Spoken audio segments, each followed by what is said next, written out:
UP देख रहे हैं आपके साथ मैं हर्षा शर्मा। खबर कन्नौज से है। रोडवेज की बस में आगजनी देखने को मिली है। युवक की मौत के बाद नाराज लोगों ने बस में आग लगा दी। स्थानीय लोगों ने सड़क पर जाम लगाया है। गुरसहायगंज कोतवाली क्षेत्र के सराय दौलत का ये मामला। देखिए कितनी भीषण आग यहाँ पर लगी है। नाराज लोगों ने रोडवेज की बस में ये आगजनी की है। कन्नौज की तस्वीरें हैं। नाराज लोग थे और साथ ही आपको बता दें कि स्थानीय लोगों ने सड़क को भी जाम कर दिया। युवक की मौत के बाद यहां पर लोगों में आक्रोश था और देखिए आक्रोश किस तरीके से नजर आ रहा है। रोडवेज की बस में यहां पर आग लगा दी गई। कितनी भीषण आग आप देख सकते हैं।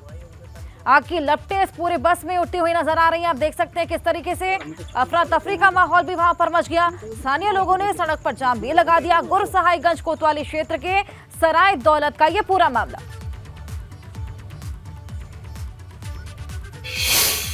और वहीं मथुरा से खबर है। यमुना एक्सप्रेसवे पर चलती कार में आग लग गई। माइलस्टोन 86 के पास कार में आग लगी। कार सवार दिल्ली से धौलपुर जा रहे थे। थाना सुरीर क्षेत्र से गुजरते वक्त शॉर्ट सर्किट से ही आग लगी। तो शॉर्ट सर्किट वजह बताई जा रही है। संयोग ठीक था कि कार सवार लोग तुरंत उससे उतर गए। फायर ब्रिगेड टीम ने आग को काबू पा लिया। तो कोई बड़ी घटना होते हुए यहां से बच गई। समय से यहां पर आग पर काबू पा लिया गया। शॉर्ट सर्किट की वजह से यह आग लगी। दिल्ली से धौलपुर जा रहे थे कार सवार। माइलस्टोन 86 के पास ये पूरी घटना हुई। यमुना एक्सप्रेसवे पर एक चलती कार में यहां पर आग लग गई थी, लेकिन गनीमत रही कि कोई बड़ा हादसा होता उससे पहले यहां पर इस आग पर काबू पा लिया गया। देखिए तस्वीरें दिखा रहे हैं किस तरीके से काले धुएं का गुब्बार भीषण यहां पर आग लगी थी और शॉर्ट सर्किट की वजह से आग लगी थी। और देखिए हड़कंप किस तरीके से वहां पर मच गया था, लेकिन समय रहते वहां पर जो कार सवार लोग थे वो गाड़ी से उतर गए और आग पर काबू पा लिया गया।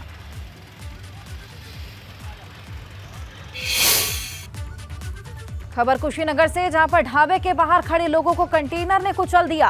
तेज रफ्तार कंटेनर से कुचलकर 3 की मौत हो गई है। हादसे के बाद कार और बोलेरो को कंटेनर ने घसीटा। दोनों वाहनों को कंटेनर ने कुछ ही दूर तक घसीटा था। हादसे के शिकार लोग बिहार के पश्चिम चंपारण के निवासी तोहाटा कोतवाली क्षेत्र के NH 28 स्थित जोलहिनिया पेट्रोल पंप के पास ही पूरा हादसा हुआ। बड़ा भीषण हादसा। एक तेज रफ्तार कंटेनर ने 3 लोगों को कुचल दिया है। यहां पर ढाबे के बाहर खड़े लोगों को कंटेनर ने कुचला। बड़ा हादसा यहां पर हुआ। रफ्तार बहुत तेज थी। हादसे के बाद कार और बोलेरो को भी कंटेनर ने घसीटा है और बहुत दूर तक यहां पर कंटेनर इनको घसीटता चला ले गया। साथ ही 2 वाहन भी उसकी चपेट में आए हैं, उन्हें भी कुछ दूर तक घसीटा। और हादसे के शिकार लोग बिहार से पश्चिम चंपारण के निवासी थे। और आपको बता दें कि हाटा कोतवाली क्षेत्र के NH 28 स्थित जोहलिनिया पेट्रोल पंप के पास ये पूरा भीषण हादसा हुआ। तो कंटेनर की रफ्तार बहुत तेज थी। और आज से 13 जून तक वाराणसी में G20 की बैठक होने जा रही है। ये मीटिंग डेवलपमेंट मिनिस्टर्स की होगी। इस मीटिंग में शामिल होने सीएम योगी आदित्यनाथ 2 दिवसीय दौरे पर आज दोपहर लगभग 12 बजे वाराणसी पहुंचेंगे। पहले सीएम योगी टिफिन बैठक में शामिल होंगे और इसके बाद G20 समिट में आए मेहमानों के साथ डिनर भी करने वाले हैं। रात्रि भोज में G20 की मीटिंग में शामिल होने आए 40 से अधिक मंत्री शामिल होंगे और उनके साथ ही 60 विदेशी प्रतिनिधियों और 100 से अधिक विदेशी पत्रकार भी इसमें शामिल होंगे। वाराणसी में इससे पहले अप्रैल में भी G20 की बैठक हुई थी। तो G20 की बैठक, तमाम मेहमान इसमें शामिल होने वाले हैं। और इसी कड़ी में सीएम योगी आदित्यनाथ 2 दिवसीय दौरे पर हैं। दोपहर 12 बजे वाराणसी पहुंचेंगे, टिफिन बैठक में शामिल होंगे। G20 समिट में आए मेहमानों के साथ आज रात को डिनर भी करने वाले हैं। 40 से अधिक मंत्री इसमें शामिल होंगे और आपको बता दें 60 विदेशी प्रतिनिधि भी इसमें शामिल होंगे। 3 तस्वीरें हम आपको दिखा रहे हैं। तैयारियां पूरी हैं और आप देखिए किस तरीके से वाराणसी में सीएम योगी पहुंचेंगे। G20 की बैठक में जो मेहमान शामिल होंगे उनके पहुंचने का सिलसिला भी शुरू हो गया है और ऐसे में तैयारियां भी जोरों पर हैं। और आपको बता दें कि वाराणसी फिर से एक बार G20 की बैठक के लिए तैयार।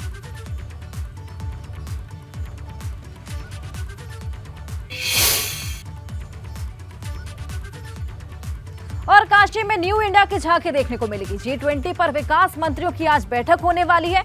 13 जून तक G20 की बैठक चलेगी। बैठक की मेजबानी भारत कर रहा है और आपको बता दें 200 प्रतिनिधि बैठक में हिस्सा लेंगे और बैठक की अध्यक्षता करेंगे विदेश मंत्री एस जयशंकर और पीएम मोदी वीडियो कॉन्फ्रेंसिंग से इसको संबोधित भी करने वाले हैं। सीएम योगी मेहमानों के साथ आज रात को डिनर भी करने वाले हैं, तो कुछ ही देर में सीएम योगी वहां पर पहुंच जाएंगे और सभी मेहमानों के साथ जो विदेशी मेहमान हैं उनके साथ डिनर भी करने वाले हैं। तैयारियां जोरों पर है और कुछ ही देर में यहाँ पर इस बैठक का आयोजन होगा।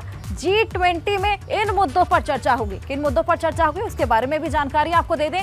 वैश्विक आपूर्ति श्रृंखला, खाद्य एवं ऊर्जा सुरक्षा, जलवायु परिवर्तन के प्रभाव, तो ये वो तमाम मुद्दे हैं। आर्थिक मंदी, कर्ज की समस्या, बढ़ती गरीबी, असमानता पर यहाँ पर बातचीत होने वाली है। तमाम मुद्दों को लेकर यहाँ पर चर्चा होने वाली है।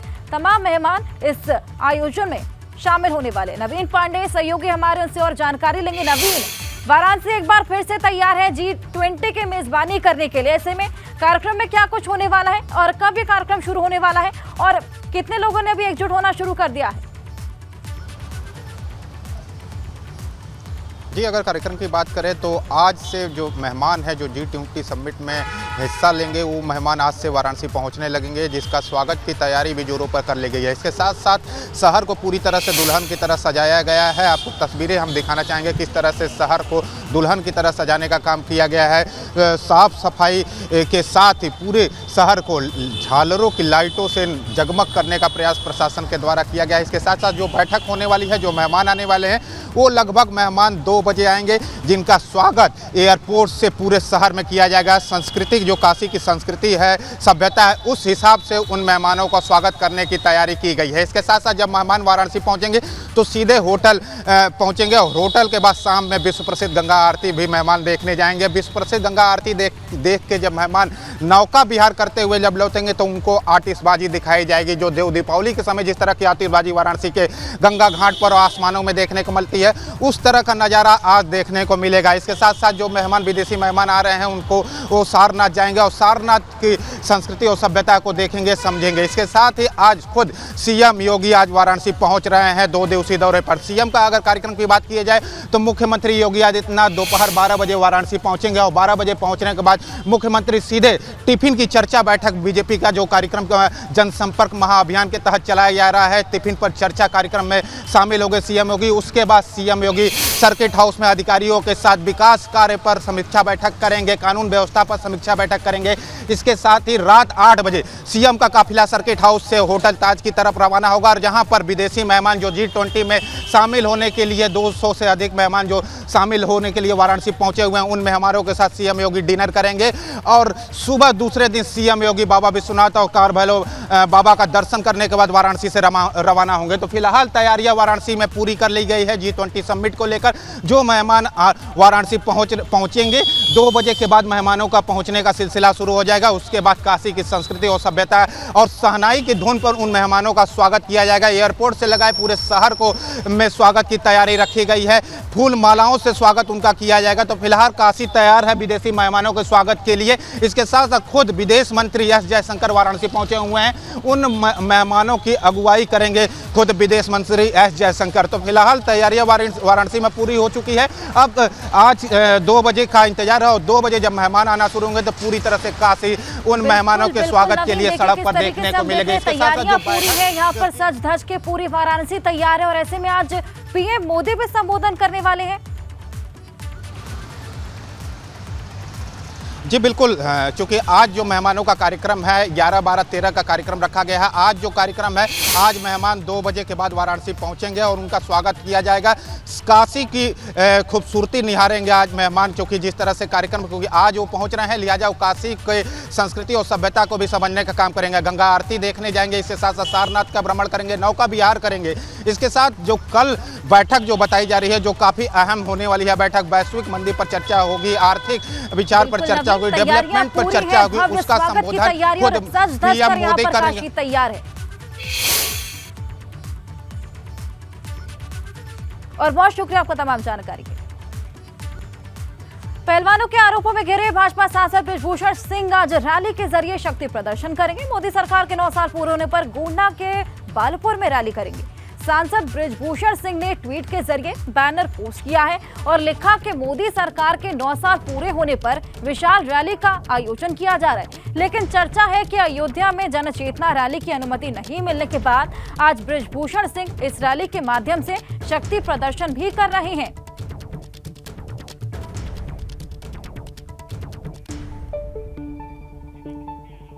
हमारे संवाददाता अनुभव शुक्ला गोंडा से हमारे साथ जुड़े हैं, उनसे और जानकारी लेंगे। अनुभव, आज 9 साल की उपलब्धियां तो गिनाई ही जाएंगी, साथ ही इस रैली के माध्यम से शक्ति प्रदर्शन भी किया जाएगा, क्योंकि कुछ दिन पहले परमिशन नहीं मिल पाया था।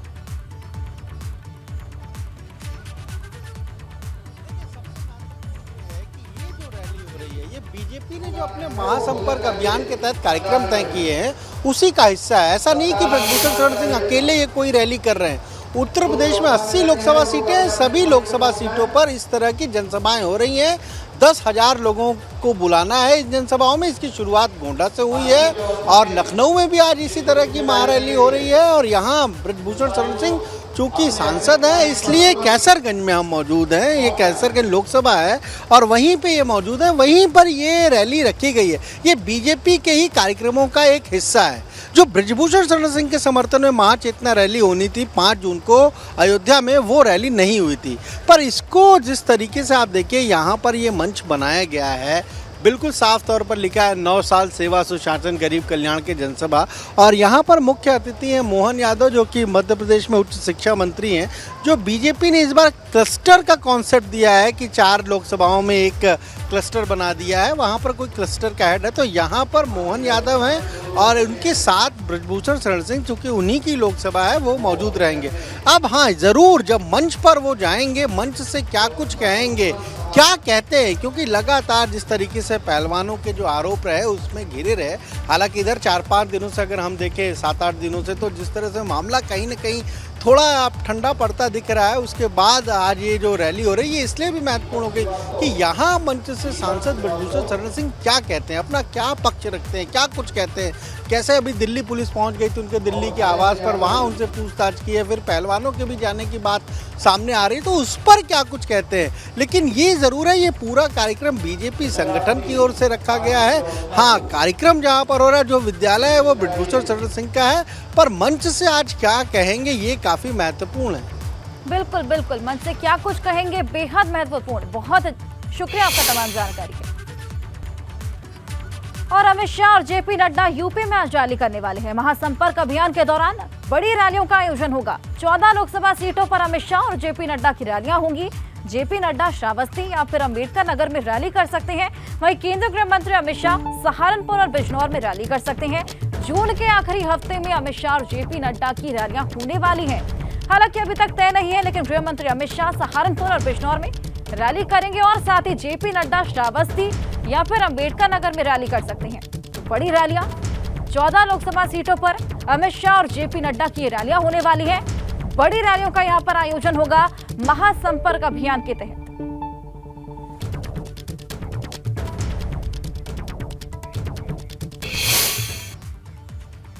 और लोकसभा के हिसाब से भाजपा की जनसभा की शुरुआत हो गई। आज लखनऊ लोकसभा सीट पर भाजपा की रैली होगी और ऐसे में लखनऊ के डीएवी कॉलेज मैदान में आज शाम को ये रैली होगी। जनसभा में क्लस्टर के संयोजक मनोज तिवारी शामिल होने वाले हैं। वहीं लखनऊ के सभी विधायक भी जनसभा में मौजूद रहने वाले हैं। बड़ी लोकसभा जनसभा यहां पर होने वाली है। क्लस्टर के संयोजक मनोज तिवारी इसमें शामिल होंगे। डीएवी कॉलेज मैदान में आज शाम को इस रैली का आयोजन होने वाला है। और साथ ही आपको बता दें कि लखनऊ लोकसभा सीट पर भाजपा की ये महारैली होने वाली है।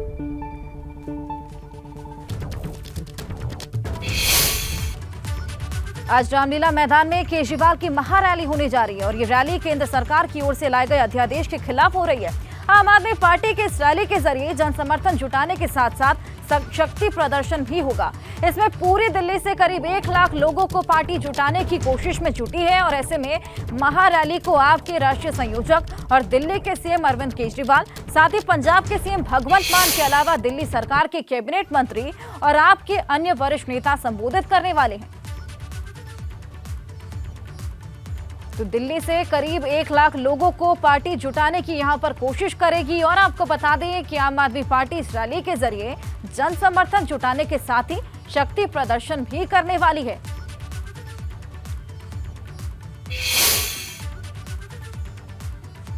ब्रेक के बाद स्वागत। खबर हरदोई से है। जमीन विवाद में युवक की जमकर पिटाई की गई। खेत में गला दबाकर कई लोगों ने युवक को पीटा है। युवक के परिजनों ने मारपीट का वीडियो भी बनाया। स्थानीय पुलिस पर सुनवाई नहीं करने का यहां पर आरोप लगाया गया। देखिए तस्वीरें हम आपको दिखा रहे हैं। बेहटा कोकुल थाना क्षेत्र का ये वीडियो। किस तरीके से बेरहमी से यहाँ पर युवक को पीटा जा रहा है। खेत में गला दबाकर यहाँ पर कई लोग युवक को पीटते हुए इस वीडियो में नजर आ रहे हैं। और इस पूरे मामले का वीडियो युवक के परिजनों ने बनाया। देखिए कितनी बुरी तरीके से जमीनी विवाद में युवक की यहाँ पर पिटाई की जा रही है। खेत में गला भी दबाया जा रहा है। देखिए तस्वीरें परिजनों ने कैप्चर की है। और साथ ही यहाँ पर स्थानीय पुलिस पर सुनवाई नहीं करने का भी आरोप लगाया गया है। बेटा कोकुल थाना क्षेत्र का ये वीडियो बताया जा रहा है। तो जमीनी विवाद था और मामला इतना बढ़ गया कि युवक की जमकर पिटाई यहाँ पर की जा रही है। तमाम लोग युवक को पीटते हुए यहाँ पर नजर आ रहे हैं। साथ ही खेत में गला भी दबाया गया। कई सारे लोग एक साथ मौजूद थे और युवक पर हावी हो चले। और देखिए किस तरीके से युवक के परिजनों ने इस पूरी मारपीट का वीडियो भी बना लिया। लेकिन स्थानीय पुलिस पर यहां पर आरोप लगाए जा रहे हैं। सुनवाई नहीं करने का यहां पर आरोप लगा है पुलिस पर। और ऐसे में वीडियो के आधार पर लगातार आगे की पड़ताल जारी है।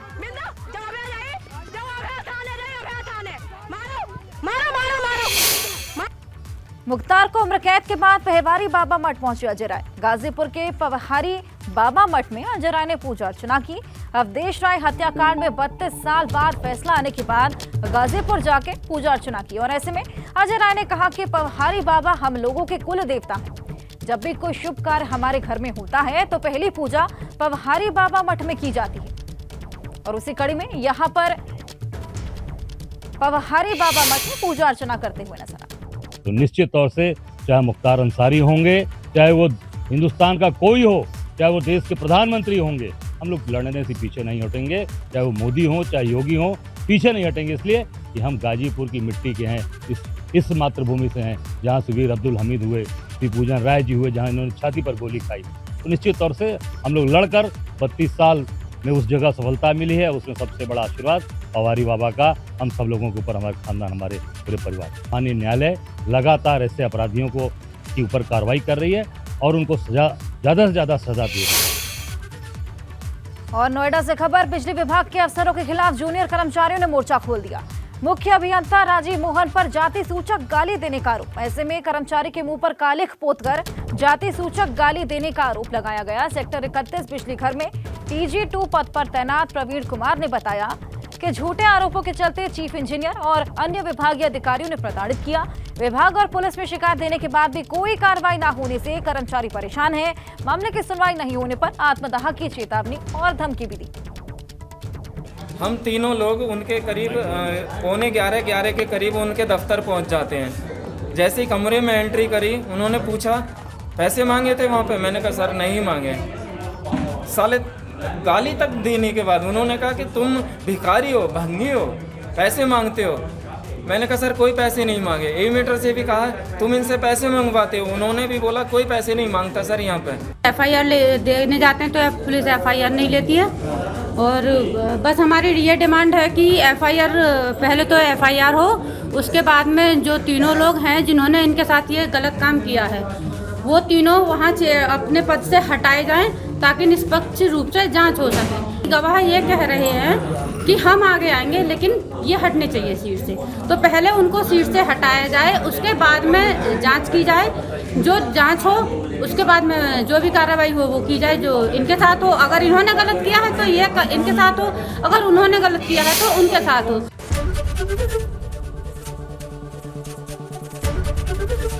ABP गंगा, खबर आपकी, जुबान आपकी।